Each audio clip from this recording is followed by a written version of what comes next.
नमस्कार दोस्तों, आप बीती में आपका स्वागत है, जहां मैं लेकर आता हूं ऐसी सच्ची और डरावनी कहानियां जो आपकी रूह तक को हिला देंगी। दोस्तों, आज की हमारी कहानी भोपाल के रहने वाले विक्रम की है, जो पेशे से एक इंजीनियर हैं। तो चलिए अब यह कहानी विक्रम के नजरिए से सुनते हैं।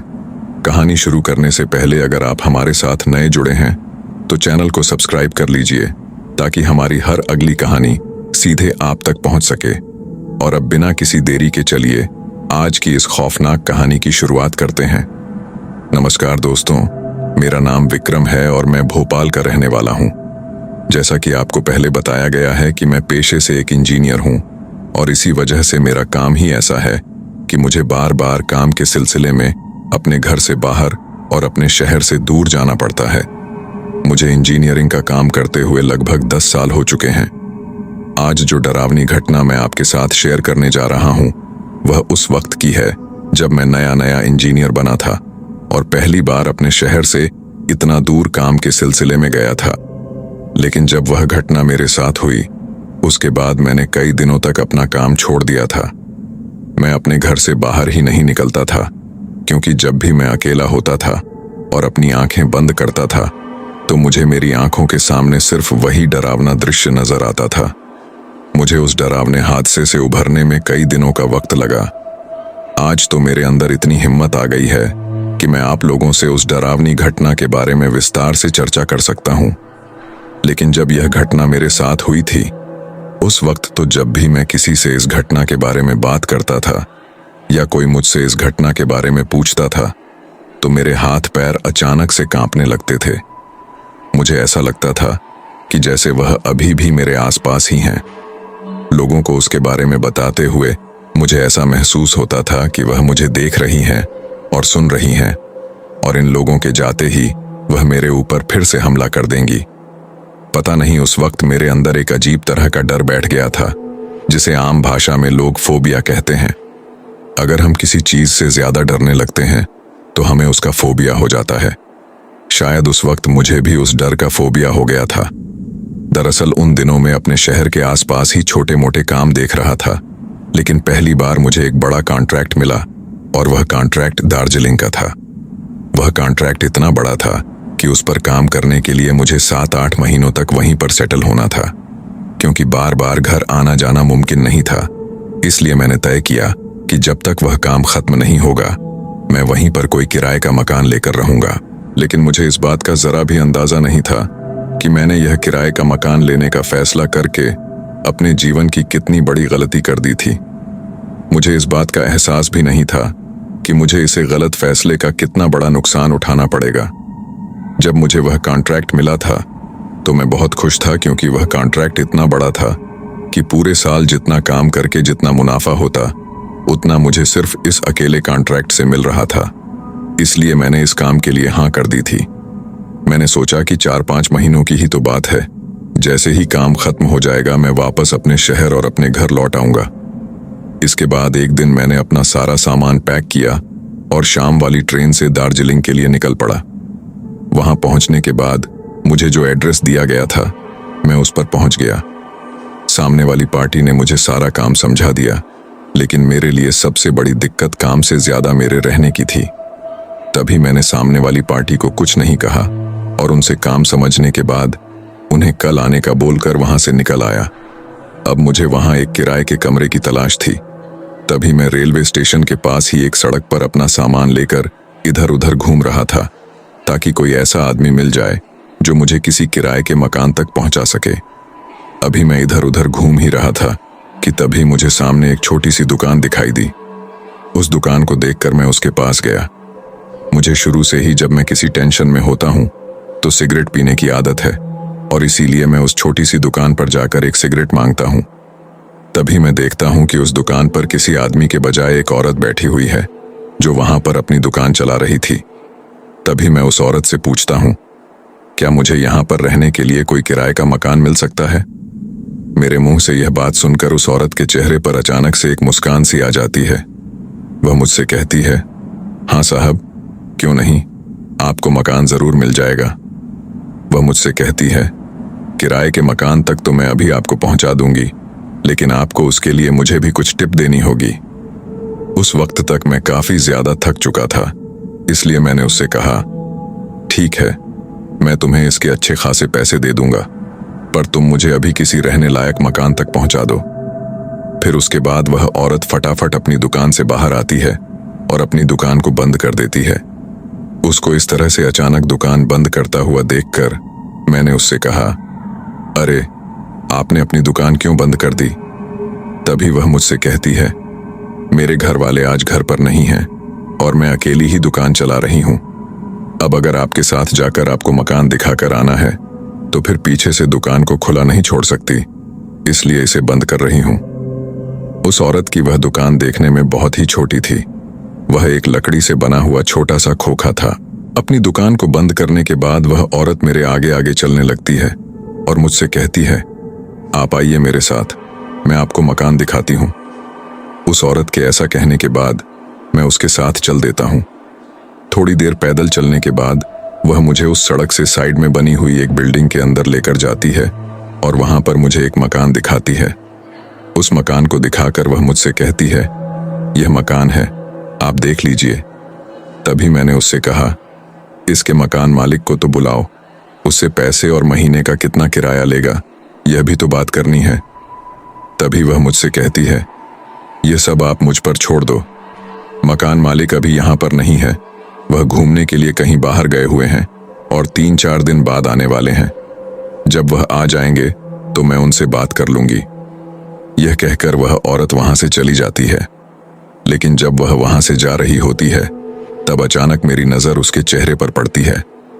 मैं देखता हूं कि वह जाते वक्त तिरछी नजरों से मेरी तरफ देखकर एक अजीब तरीके से मुस्कुरा रही थी। उसके होठों पर एक अजीब सी हंसी थी और आंखों में एक चमक। उसे देखकर मुझे ऐसा महसूस हुआ कि यह औरत मुझे इस तरह देखकर क्यों मुस्कुरा रही है। लेकिन इसके बाद मैंने ज्यादा ध्यान नहीं दिया और उस मकान की साफ सफाई करने लगा। कुछ ही घंटों में मैंने मकान की सफाई करके अपना सारा सामान वहां पर सेट कर दिया। काफी देर तक साफ सफाई करने के बाद मुझे थकान महसूस हो रही थी, इसलिए मैं थोड़ी देर के लिए वहीं सो गया। लेकिन जब मेरी आंख खुली तो मैंने देखा कि उस मकान में चारों तरफ घना अंधेरा था और मुझे मेरे आसपास कुछ भी दिखाई नहीं दे रहा था। तभी मैंने लेटे लेटे ही अपने फोन को टटोलना शुरू किया। जैसे ही मेरा हाथ फोन पर गया, मैंने उसे उठाया और उसकी लाइट चालू की। लाइट चालू करके जब मैंने चारों तरफ देखा तो मुझे उस मकान में लाइट का कोई स्विच दिखाई नहीं दिया। इसके बाद जब मैंने गौर से देखा तो उस मकान में सिर्फ स्विच ही नहीं बल्कि लाइट भी नहीं लगी थी। उस पूरे मकान में एक भी बल्ब नहीं था। उस वक्त तक मुझे काफी भूख भी लग चुकी थी। जब मैंने मकान से बाहर निकलकर देखा तो रात हो चुकी थी। मोबाइल में समय देखा तो रात के 10 बज रहे थे। इसके बाद मैंने सोचा कि आज कहीं बाहर किसी होटल या ढाबे पर जाकर खाना खा आता हूं और मकान के लिए एक बल्ब भी ले आता हूं। फिर मैं मकान को लॉक करके वहां से चला गया। खाना खाने के बाद जब मैं बल्ब लेकर मकान पर वापस लौटा तो बल्ब लगाते ही पूरे मकान में लाइट जल गई और चारों तरफ उजाला हो गया। लेकिन जैसे ही उजाला हुआ, मेरी आंखों के सामने का नजारा देखकर मैं हक्का बक्का रह गया। मुझे समझ नहीं आ रहा था कि यह सब कैसे हुआ। उस वक्त मैं छत पर बल्ब लगा रहा था और जैसे ही बल्ब जला तो मैं एक कुर्सी पर खड़ा था। लेकिन लाइट के जलते ही जो मैंने अपनी आंखों के सामने नजारा देखा, उसे देखकर मैं अचानक से हड़बड़ाकर उस कुर्सी से गिर गया। कुर्सी से नीचे गिरते ही मेरे एक हाथ में काफी ज्यादा चोट आ गई, जिसकी वजह से मुझे बहुत दर्द हुआ। लेकिन उस दर्द से भी ज्यादा डरावना मेरे लिए उस वक्त मेरी आंखों के सामने का वह नजारा था। दरअसल जैसे ही कमरे में लाइट जली, मैंने देखा कि फर्श पर किसी के पैरों के निशान हैं। वह पैरों के निशान इस तरह से थे जैसे कोई बाहर से चलकर अंदर की तरफ गया हो। वह पैरों के निशान लाल खून से सने हुए थे। जब मैंने गौर से उनको देखा तो वह पैरों के निशान मेरे उस मकान के अंदर बेडरूम की तरफ जा रहे थे। पूरे फर्श पर उन निशानों के अलावा कुछ नहीं था। जब मैं उन निशानों का पीछा करते हुए बेडरूम के अंदर गया तो अंदर का नजारा देखकर मेरे और भी ज्यादा होश उड़ गए। बाहर तो सिर्फ फर्श पर ही निशान थे, लेकिन बेडरूम के अंदर दीवार पर भी उन पैरों के निशान थे। उन पैरों के निशानों को देखकर ऐसा लग रहा था जैसे कोई सीधा दीवार पर चढ़कर चला हो। बिल्कुल वैसे ही जैसे कोई फर्श पर चलता है। अब यह सब देखकर मैं एक पल के लिए बहुत ज्यादा घबरा गया। अभी मैं वहां खड़ा खड़ा यह सब देख ही रहा था कि तभी अचानक से वह बल्ब जो मैंने लाकर लगाया था झपकने लगा और थोड़ी ही देर में अचानक से बंद हो गया। उसके बंद होते ही मैंने तुरंत अपनी पैंट की जेब से मोबाइल निकाला और उसकी लाइट चालू की। इसके बाद मैं किसी तरह हिम्मत करके वापस उस कुर्सी पर चढ़ा और बल्ब को ठीक करने की कोशिश की। जैसे ही मैंने बल्ब को छुआ वह फिर से जल गया, लेकिन इस बार बल्ब के जलते ही जब मैंने फर्श की तरफ देखा तो वह सारे निशान गायब थे। वहां पर वैसा कुछ भी नहीं था जैसा कुछ देर पहले मुझे दिखाई दे रहा था। जब मैंने बेडरूम में जाकर देखा तो वहां पर भी फर्श और दीवार पर कोई निशान नहीं थे। उस वक्त मुझे समझ नहीं आ रहा था कि यह मैंने क्या देखा था। क्या यह मेरे मन का वहम था? तभी मैंने सोचा, मन का वहम तो सिर्फ एक पल के लिए हो सकता है, लेकिन मैंने यह सब 2-3 मिनट तक लगातार देखा था और वह निशान मुझे स्पष्ट दिखाई दे रहे थे। लेकिन इसके बाद मैंने सोचा कि शायद मैं कल रात काफी लंबा सफर तय करके आया था और मेरी नींद अभी तक पूरी नहीं हुई थी। शायद इसी वजह से मुझे यह सब महसूस हो रहा है। उस चीज को मैंने सिर्फ अपने मन का वहम मान लिया और वापस उस कमरे में जाकर सो गया। इस बार मैं बाहर सोने की बजाय उस बेडरूम में जाकर सो गया जहां मुझे दीवार पर वह पैरों के निशान दिखाई दिए थे। जब मैं सुबह उठा तो उठकर मैंने पास रखे पानी को पीना शुरू किया। अभी मैं पानी पी ही रहा था कि अचानक कुछ ध्यान में आया और उसके आते ही मेरे गले से पानी नीचे नहीं उतर पाया। जितना पानी मैंने पी लिया था वह तो नीचे चला गया, लेकिन जो पानी मुंह में रह गया था वह सिर्फ मुंह में ही रह गया। मैं अचानक से बहुत ज्यादा चौंक गया। जब मैं सुबह उठा था तो मैंने देखा कि मैं बेडरूम में उत्तर दिशा की तरफ सोया हुआ था, यानी कि जब मैं उठा तो मेरा बेड उत्तर दिशा की तरफ था। लेकिन जब मैं रात को सोया था तो मेरा बेड दक्षिण दिशा की तरफ था, उस कमरे की दूसरी दीवार के पास। अब मैंने सोचा, यह कैसे हो सकता है? जब मैं रात को सोया तो बेड दक्षिण दिशा में था, फिर सुबह यह बेड उत्तर दिशा की तरफ कैसे आ गया? यह चीज मुझे बहुत ज्यादा डरा रही थी। अभी मैं इस बात को सोच ही रहा था कि अचानक से मेरा फोन बज उठा। जब मैंने फोन की तरफ देखा तो वह सामने वाली पार्टी का फोन था। जब मैंने फोन उठाया तो उन्होंने मुझसे कहा, आप अभी तक साइट पर क्यों नहीं पहुंचे? तभी मैंने कहा, मैं अभी पहुंच रहा हूं। इसके बाद वह बात मेरे दिमाग से निकल जाती है और मैं फटाफट काम पर जाने की जल्दी में नहा धोकर वहां से निकल जाता हूं। मैंने सोचा कि शाम को वापस आकर इन सब चीजों को देखूंगा। इसके बाद जब मैं शाम को वापस आया तो उस मकान में जाने से पहले ही मैं नीचे ग्राउंड फ्लोर पर खड़ा था। तभी मुझे वहां पर एक बुजुर्ग आदमी दिखाई देता है। मैं उसके पास जाकर कहता हूं, यहां पर कोई साफ सफाई करने वाली या खाना बनाने वाली बाई नहीं मिल सकती क्या? वह मुझसे पूछता है, आप कहां रहते हो? मैं उसे बताता हूं, मैं इस बिल्डिंग में तीसरे माले पर मकान नंबर 309 में रह रहा हूं। अभी मैंने इतना ही कहा था कि वह अचानक मेरी बात काटते हुए बोला, 309? तुम 309 नंबर वाले रूम में रहते हो? मैंने जवाब दिया, हाँ, लेकिन आप इतना चौंक क्यों रहे हो? वह बुजुर्ग कहता है, नहीं, कुछ नहीं। फिर बताता है, मेरे घर पर जो काम वाली बाई खाना बनाने के लिए आती है वह आज शाम को आएगी। मैं आपको उससे मिलवा दूंगा, आप उससे अपने हिसाब से बात कर लेना। मैंने कहा, ठीक है। फिर मैं उसके पास से निकलकर अपने मकान की तरफ जाने लगा। जब मैं जा रहा था तो उस बुजुर्ग ने मुझे तिरछी नजरों से देखा और अजीब तरह से मुस्कुराया, ठीक वैसे ही जैसे उस दिन वह औरत मकान में छोड़ते वक्त मुस्कुरा रही थी। जैसे ही मैंने रुककर उसकी तरफ देखा, वह नजरें हटाकर वहां से चला गया। जब मैं मकान पर वापस आया तो दोपहर के 2 बज चुके थे और मुझे काफी भूख लग रही थी। मैंने सोचा कि काम वाली बाई शायद शाम तक आएगी, इसलिए बाहर जाकर कुछ खा आता हूं। जब मैं दिन में काम पर था तब भी मेरा ध्यान काम में नहीं लग रहा था, बल्कि उन अजीब घटनाओं के बारे में सोच रहा था जो उस मकान में मेरे साथ हुई थीं। जब मैं वापस मकान में आया, मैंने देखा कि सुबह जब मैं उठा था मेरा बेड उत्तर दिशा की तरफ था, लेकिन अब वह फिर से दक्षिण दिशा में लौट आया था। यह देखकर मैंने सोचा, यहां कुछ तो गड़बड़ है, मुझे जल्दी से जल्दी इस मकान को छोड़ देना चाहिए। मैंने मकान को लॉक किया और बाहर खाने के लिए चला गया। खाना खाकर जब वापस आया तो पूरी बिल्डिंग में कोई दिखाई नहीं दिया। मैंने नजरें घुमाकर देखा तो केवल कुछ ही मकानों में लाइट जल रही थी, बाकी मकान खाली थे। यह देखकर मैं हैरान था कि इतने आबादी वाले शहर में यह बिल्डिंग खाली क्यों पड़ी है। शायद इसका मालिक किराया ज्यादा लेता होगा, इसलिए मिडिल क्लास के लोग यहां रहना अफोर्ड नहीं कर पाते होंगे। मैं धीरे धीरे सीढ़ियों से ऊपर जाने लगा। मेरे मकान की ओर बढ़ते हुए मैंने सोचा, आज रात तो मुझे किसी तरह यहां निकालनी ही है। कल मैं पार्टी से बात करूंगा कि वे मुझे कहीं और रहने का इंतजाम कर दें।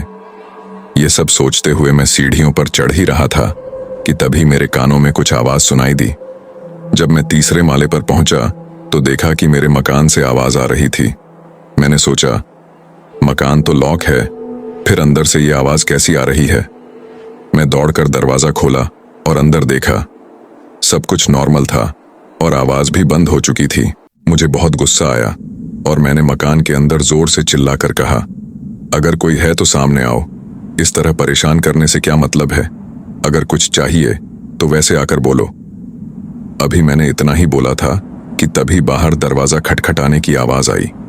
जब मैं दरवाजे के पास गया तो देखा वही बुजुर्ग आदमी खड़ा था जो मुझे ग्राउंड पर मिला था। उसने कहा, आपने मुझे काम वाली बाई के लिए कहा था ना, वह यहां है, आप चाहो तो उससे बात कर सकते हो। मैंने जवाब दिया, नहीं, अब इसकी जरूरत नहीं है, मैं जल्द ही यह मकान छोड़ने वाला हूं। उस बुजुर्ग ने कहा, आप मकान छोड़कर बहुत बड़ी गलती कर रहे हो। लोग यहां से जाने का सोचकर पछताते हैं, कहीं आप ना पछताओ। ये सुनकर मुझे गुस्सा आया और मैंने उससे कहा, तुम्हारी बातों का मतलब क्या है, क्या कहना चाहते हो। वह हंसते हुए बोला, साहब आप तो गुस्सा हो गए, मेरा मतलब था कि इतने सस्ते किराए पर मकान कहीं नहीं मिलेगा जितना यहां मिलता है। मैंने कहा, अगर ऐसा है तो ये बिल्डिंग इतनी खाली क्यों पड़ी है, इसमें सिर्फ कुछ ही लोग क्यों रह रहे हैं। उसने मेरी बात का कोई जवाब नहीं दिया और कहने लगा, आप यहीं रुको, मैं बाई को बुलाकर लाता हूं। कुछ देर बाद वह वापस आया और उसके साथ एक औरत थी। उसकी तरफ इशारा करते हुए उसने कहा, यह है वह बाई जो मेरे घर काम करती है, अब आप दोनों आपस में बात कर लो। मैंने उसकी तरफ देखा और हैरान होकर पूछा, आप यहां कैसे, आप काम वाली बाई का भी काम करती हो। वह औरत बोली, हाँ, मैं दिन में लोगों के घरों में जाकर खाना बनाती हूं और साफ सफाई करती हूं। यह वही औरत थी जो मुझे रेलवे स्टेशन पर मिली थी और इस मकान में छोड़कर गई थी। मैं गुस्से में उस पर चिल्लाते हुए बोला, आप मुझे इस तरह के मकान में छोड़ गई थी, यह मकान बहुत अजीब है। मुझे यहां रहते हुए सिर्फ 2 दिन हुए हैं और अब तक कई अजीब घटनाएं हो चुकी हैं। मैंने कहा, मुझे अब आपकी जरूरत नहीं है, मैं वैसे भी इस मकान को खाली करने वाला हूं। मैं किसी और जगह शिफ्ट हो रहा हूं, तो अब आप रहने दो। अगर मैं यहां पर रहता तो शायद आपको खाना बनाने के लिए यहां पर रखता। तभी वह औरत भी मुझे वही बात कहती है जो थोड़ी देर पहले उस बुजुर्ग आदमी ने कही थी।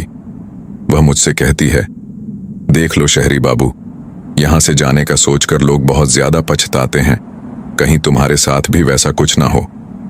तभी मैं उससे कहता हूं, मैं इससे पहले आपको कुछ और कहूं, आप दोनों यहां से चले जाइए। मेरे इतना कहते ही वह बूढ़ा आदमी और वह औरत वहां से जाने लगते हैं। लेकिन इस बार जब वह औरत वहां से जा रही थी तो बार बार मुड़कर मेरी तरफ देख रही थी। इस बार अजीब तरीके से मुस्कुराने की बजाय वह मेरी तरफ बहुत ही ज्यादा गुस्से में देख रही थी। इसके बाद मैं उसकी तरफ ज्यादा गौर नहीं करता और गुस्से में अपने मकान का दरवाजा बंद करके अंदर आ जाता हूं। जैसे ही मैं दरवाजा बंद करके अंदर आता हूं, मुझे बाहर से फुसफुसाने की आवाज आती है। वह आवाज उसी औरत और बूढ़े आदमी की थी। वे दोनों आपस में कुछ बातें कर रहे थे, लेकिन वे क्या बातें कर रहे थे मुझे कुछ भी समझ में नहीं आ रहा था। काफी देर तक उनकी फुसफुसाने की आवाज सुनाई देती रही। उस दिन भी मैं उस मकान में सो जाता हूं, लेकिन आज मैं अंदर बेडरूम में नहीं सोया था, बल्कि बाहर की तरफ जो हॉल था उसमें नीचे फर्श पर ही अपना बिस्तर बिछाकर सो गया था। अभी मैं सो ही रहा था कि अचानक मेरी आंख खुलती है। जब मेरी आंख खुलती है तो मुझे मेरे कानों में कुछ आवाज सुनाई देती है और वह आवाज उस मकान के किचन के अंदर से आ रही थी। जब मैंने लेटे लेटे ही अपने मोबाइल में टाइम देखा तो उस वक्त रात के 12:30 थे। जब मैंने उस आवाज को गौर से सुना तो वह आवाज कुछ इस तरह की थी जैसे कोई चाय बनाते वक्त अदरक को काट रहा हो। ठीक उसी तरह की आवाज आ रही थी। मैंने सोचा कि मेरा मकान न तो अंदर से लॉक है, तो फिर अंदर किचन में कोई कैसे आ सकता है और कौन है जो इतनी रात को यह आवाज कर रहा है। तभी मैं हिम्मत करके वहां से उठता हूं, लेकिन जब मैं उठा तो मकान की सारी लाइट चली गई थी। इसलिए मैं अपने फोन की लाइट जलाता हूं और धीरे धीरे दबे कदमों से किचन की तरफ जाता हूं। जैसे ही मैं किचन के पास पहुंचता हूं तो देखता हूं कि मेरे किचन में एक औरत खड़ी है जो किसी चीज को बार बार कूट रही थी। अंधेरे में मुझे उसका चेहरा साफ साफ दिखाई नहीं दे रहा था और उस वक्त मुझे उसकी सिर्फ पीठ ही दिखाई दे रही थी, क्योंकि उसका चेहरा दूसरी तरफ था। यह देखकर तो मेरे शरीर से पसीना निकलने लगा। मैं उस वक्त सोच रहा था कि यह कैसे हो सकता है। मेरा मकान तो अंदर से पूरा लॉक है, तो यह औरत यहां पर कैसे आई। तभी मैं डरते डरते उससे आवाज लगाता हूं, कौन है वहां और घर के अंदर कैसे घुसी। मेरी आवाज सुनते ही वह औरत अचानक मेरी तरफ पलटी। जैसे ही मेरे मोबाइल की रोशनी उसके चेहरे पर गिरी, उसका चेहरा देखकर मेरे तो होश उड़ गए। वह वही औरत थी जो मुझे उस दुकान से इस मकान तक छोड़कर गई थी और जो शाम के वक्त बूढ़े आदमी के साथ काम वाली बाई बनकर आई थी, लेकिन मैंने उसे डांट कर भगा दिया था। अब उसे देखते ही मैं बहुत डर गया और उससे कहता हूं, तुम अंदर कैसे आई। मैं बहुत डर गया और उससे कहता हूं, तुम अंदर कैसे आई। वह मुझसे कहती है, मेरे घर के अंदर मैं ही नहीं आऊंगी तो कौन आएगा। शुक्र कर कि मैं अब तक तुझे यहां पर रहने दे रही हूं। जब वह औरत मुझे यह सब बोल रही थी, उसकी आवाज बहुत ही ज्यादा भारी और बदली बदली सी लग रही थी। इसके बाद वह मुझसे कहती है, लेकिन आज शाम को तूने मेरे साथ जो बदतमीजी की वह अच्छा नहीं किया। और तू क्या कह रहा था कि इस मकान को छोड़कर जाने वाला है। जरा जाकर तो देख, मैं भी देखूं कि तू कैसे मेरी मर्जी के बिना यहां से जाता है। आज तक जो कोई भी इस मकान में आया है वह अपनी मर्जी से आया है, लेकिन मेरी मर्जी के बिना यहां से कोई नहीं जा पाया है। जिसने भी मेरी मर्जी के बिना जाने की कोशिश की है उसका मैंने ऐसा हाल किया जो उसने कभी सपने में भी नहीं सोचा था। जब वह औरत मुझे यह सब कह रही थी, उसके सिर के बाल पूरे खुले हुए थे और मुझे यह सब कहते वक्त उसके चेहरे पर वही अजीब मुस्कान थी जैसी उस वक्त थी जब वह मुझे पहली बार मकान पर छोड़कर गई थी। ठीक वैसे ही वह अजीब तरीके से हंसने लगी और हंसते हंसते उसका रूप बदलने लगा। उसका चेहरा अब पूरी तरह से बदल चुका था और वह दिखने में किसी डायन या चुड़ैल की तरह लग रही थी। उसके सिर के बाल धीरे धीरे सफेद हो चुके थे और उसकी आंखें मेरे मोबाइल की रोशनी में लाल लाल चमक रही थीं, जैसे रात के वक्त किसी जानवर की आंखें चमकती हैं। ठीक वैसे ही उसकी आंखें चमक रही थीं। उसके हाथों के नाखून बहुत लंबे हो गए थे और उसकी उंगलियां पूरी तरह सड़ी गली दिखाई दे रही थीं। उसके शरीर की त्वचा पर हर जगह झुर्रियां ही झुर्रियां थीं। उसका यह रूप देखकर मैं बहुत डर गया। अब मुझे समझ में आ गया कि यह औरत इंसान नहीं बल्कि कोई भूतनी या पिशाच है, जिसने मुझे इस मकान में रहने के लिए कहकर अपने जाल में फंसा लिया है। आज जब इसे पता चला कि मैं इस मकान को छोड़कर जाने वाला हूं, तो यह मुझे मारने के लिए यहां आ गई है। आज यह मुझे जिंदा नहीं छोड़ेगी। मैंने सोचा कि इससे पहले कि यह मुझ पर हमला करे, मुझे मकान से भाग जाना चाहिए। सामान वामान की छोड़ो, पहले अपनी जान बचाना जरूरी है। अगर जान बच गई तो सामान फिर से खरीद लूंगा। वैसे भी मेरे पास वहां ज्यादा सामान नहीं था, बस कुछ कपड़े और जरूरी कागजात थे। मैंने सोचा कि अगर मैं अचानक भागूं तो यह चुड़ैल मुझे पकड़ सकती है, इसलिए मुझे इसे किसी भी तरह बातों में उलझाना होगा और फिर भागना होगा।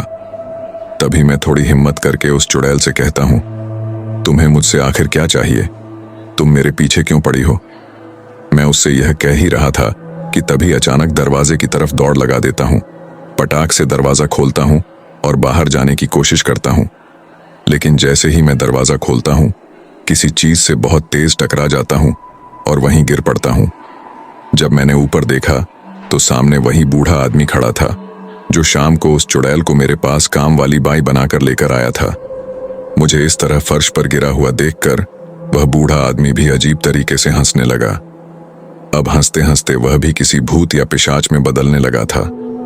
तभी अचानक वह चुड़ैल भी उस किचन से निकलकर बाहर आ जाती है और उस बूढ़े आदमी से कहती है, यह तो अपने आप को बहुत ज्यादा होशियार समझ रहा था और हमारे चंगुल से बचकर भागने की कोशिश कर रहा था। तभी वह बूढ़ा आदमी उस चुड़ैल से कहता है, आज तक कोई हमारे चंगुल से बच पाया है क्या? तभी मैंने सोच लिया कि अगर मैं लंबे समय तक इस मकान में रुका तो यह दोनों आज मुझे जान से मार देंगे। इसके बाद मैं किसी तरह हिम्मत करके वहां से खड़ा होता हूं और अचानक से उस पिशाच की तरह दिख रहे बूढ़े आदमी को एक जोर का धक्का देता हूं और सीधा उस तीसरे माले से नीचे की तरफ बिना कुछ सोचे समझे ही छलांग लगा देता हूं। नीचे की तरफ कूदते हुए मैंने सोचा, मरना तो आज वैसे भी है। इस चुड़ैल और इस भूत के हाथों से डर डर के मरने से तो अच्छा है कि वैसे ही मर जाऊं। लेकिन जैसे ही मैं वहां से नीचे कूदता हूं, वहां पर एक लंबे बांस का गट्ठर रखा हुआ था जिस पर मेरा पैर लगता है और मैं फिसलते हुए नीचे ग्राउंड में पहुंच जाता हूं। उस बांस के गट्ठर की वजह से मुझे ज्यादा चोट नहीं आती है। जैसे ही मैं नीचे पहुंचता हूं, वहां से बहुत तेज दौड़ लगाता हूं। मुझे वहां से भागता हुआ देखकर वह चुड़ैल बहुत तेज चिल्लाती है और उस बूढ़े आदमी पर गुस्सा करते हुए कहती है, आज तुम्हारी वजह से इतना अच्छा शिकार हमारे हाथों से निकल गया। तुमसे एक काम भी ढंग से नहीं होता। पूरी जिंदगी तुमने कभी भी कोई काम ठीक से नहीं किया। अब कम से कम मरने के बाद तो ठीक तरीके से काम किया करो। लेकिन मैंने उनकी इन बातों की तरफ ज्यादा ध्यान नहीं दिया और बदहवास होकर मेन रोड पर आकर रेलवे स्टेशन की तरफ भागने लगा।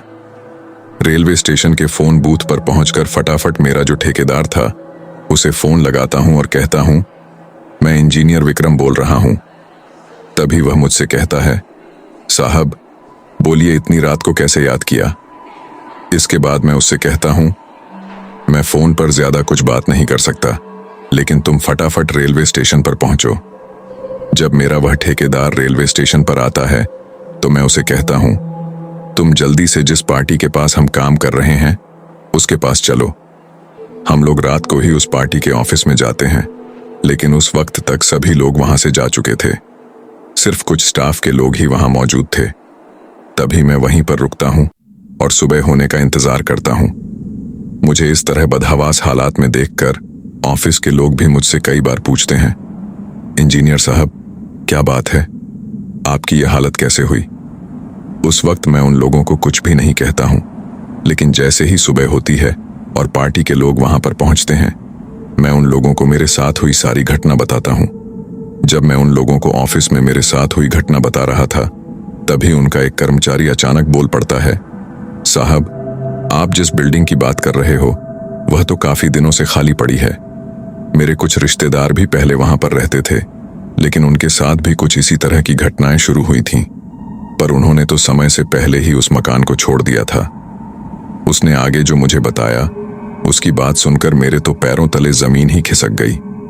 मुझे यकीन नहीं हो रहा था कि आज मैं कितनी बड़ी मुसीबत से बचकर आया हूं। दरअसल उसने मुझे बताया कि आज से कई साल पहले उस बिल्डिंग में एक फैमिली रहती थी, जिसमें वह बूढ़ा आदमी, उसकी पत्नी और उनका एक लड़का था। लेकिन वह जो उसकी पत्नी थी वह उसकी दूसरी पत्नी थी और उनका जो बेटा था वह पहली पत्नी का लड़का था।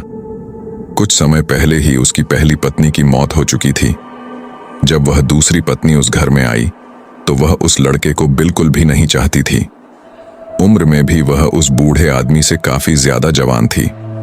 एक दिन मौका पाकर वह औरत उस लड़के को जान से मार देती है, लेकिन वह बूढ़ा आदमी अपने बेटे से बहुत ज्यादा प्यार करता था, जिसकी वजह से बेटे के गम में वह बूढ़ा आदमी भी फांसी लगाकर आत्महत्या कर लेता है। उस बेटे और बूढ़े आदमी के मरते ही वह औरत सोचती है कि अब मैं पकड़ी जाऊंगी और मेरी असलियत सबके सामने आ जाएगी। इसलिए वह वहां से अपना सामान पैक करके एक दिन रेलवे स्टेशन की तरफ रात के वक्त भागने लगती है। वह इस शहर को छोड़कर जाने की तैयारी में थी, लेकिन दूसरे ही दिन उस औरत की कटी हुई लाश ट्रेन की पटरियों पर मिलती है। पर आज तक भी उस औरत की मौत की वजह किसी को भी पता नहीं चली कि आखिर उसकी वह कटी हुई लाश पटरियों पर कैसे मिली। उसके बाद से ही उस बूढ़े आदमी और उस औरत की आत्मा उस पूरी बिल्डिंग में रहने वाले लोगों को परेशान करने लगी थी। इसी वजह से आज वह बिल्डिंग इतनी ज्यादा खाली और सुनसान पड़ी है। यह सुनकर मेरे पैरों तले जमीन खिसक जाती है।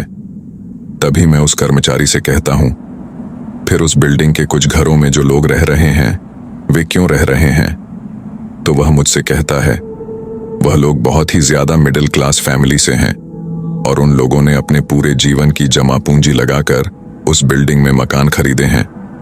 अब उनके पास दूसरी जगह पर रहने के लिए इतने पैसे नहीं हैं कि वह उसे छोड़कर कहीं और जाकर रहने लग जाएं। इसी वजह से मजबूरी में वह लोग वहां रह रहे हैं। यह बात सुनकर मेरे मन में एक नया डर सा जाता है। मैं सोचने लगता हूं कि क्या वास्तव में मैं उस चुड़ैल और बूढ़े आदमी के जाल से पूरी तरह बच पाया हूं या फिर मुझे और भी खतरों का सामना करना पड़ेगा। ऑफिस में लोगों को बताने के बाद जैसे ही मैं वहां से बाहर निकलता हूं, अचानक मेरे मोबाइल पर एक अजीब सा मैसेज आता है। उसमें लिखा होता है, अब तुम हमारे साथ हो और हम तुम्हारा पीछा नहीं छोड़ेंगे। ये मैसेज पढ़ते ही मेरे दिल की धड़कन तेज हो जाती है। मुझे समझ में आता है कि भले ही मैंने उस घर से बच निकलने में सफलता पाई हो, लेकिन मेरी मानसिक शांति अब भी खतरे में है। मैं हड़बड़ी में अपना सामान इकट्ठा करता हूं और नजदीकी होटल की ओर बढ़ जाता हूं, लेकिन वहां पहुंचकर भी मुझे शांति नहीं मिलती। हर रात मैं वही अजीब आवाजें सुनता हूं और कभी कभी सोते समय मुझे उसी घर के सपने आते हैं।